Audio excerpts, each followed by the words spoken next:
Okay, so let's talk about variation of parameter. Variation of parameter एक ऐसा topic है जिससे क्वेश्चन 14 मार्क्स और 7 मार्क्स में रेगुलरली पूछा है। ये बहुत मुश्किल नहीं है, बहुत टिपिकल नहीं, बहुत इजी है। थोड़ा सा इंटीग्रेशन इसमें ज़्यादा होता है। इसका सल्यूशन होता है y is equal to C F, और सी एफ जब निकल जाए, एक बार सी एफ निकालने के बाद आपको सी वन को a से रिप्लेस करना है और सी टू को b से। तो अगर फॉर एग्जाम्पल आपका सी एफ ये निकला है तो ये आपका सी एफ ऐसा हो जाएगा a cos 2x plus b sin 2x। First वाली वैल्यू जो a वाली है उसको u कंसिडर करना है और b के साथ जो है उसको v कंसिडर करना है।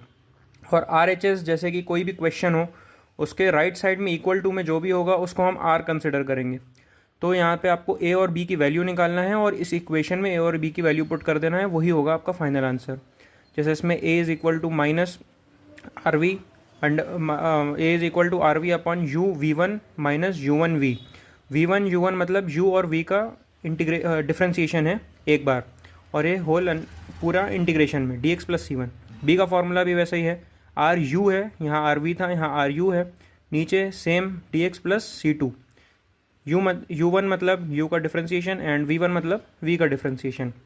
सी एफ निकालने का सिंपल सा ये रूल होता है। अब जैसे ये क्वेश्चन में अगर आपको ऐसा दिया है D square Y upon D X square, तो आप इसको डी क्यूब डी स्क्वायर और डी ऐसे स्टर्म में लिख सकते हैं। उसके बाद आपको यहाँ से डी वाली टर्म्स कॉमन लेके y को सेपरेट कर देना है और इस फंक्शन को d के इक्वल कर देना है, f ऑफ d के। उसके बाद d की जगह m पुट कर देना है और m की वैल्यूज़ निकाल देना है। m के रूट्स पे डिसाइड होता है कि cf की क्या वैल्यू होगी। ये रही सारी वो वैल्यूज़। इसी टाइप से बहुत ही ईजिली क्वेश्चन सॉल्व हो जाता है। अगर हम पूरा नहीं सही तो अगर स्टेप्स पता है तो आपको अटेम्प्ट करने के मार्क्स मिल जाएंगे। जैसे फॉर एग्जांपल ये क्वेश्चन मैं यहाँ पे ऐड कर देता हूँ, आप देख लीजिएगा।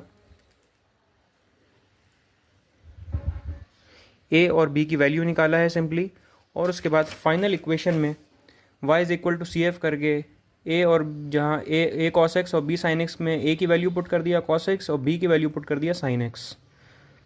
This was variation of parameter in 2 minutes. Thank you.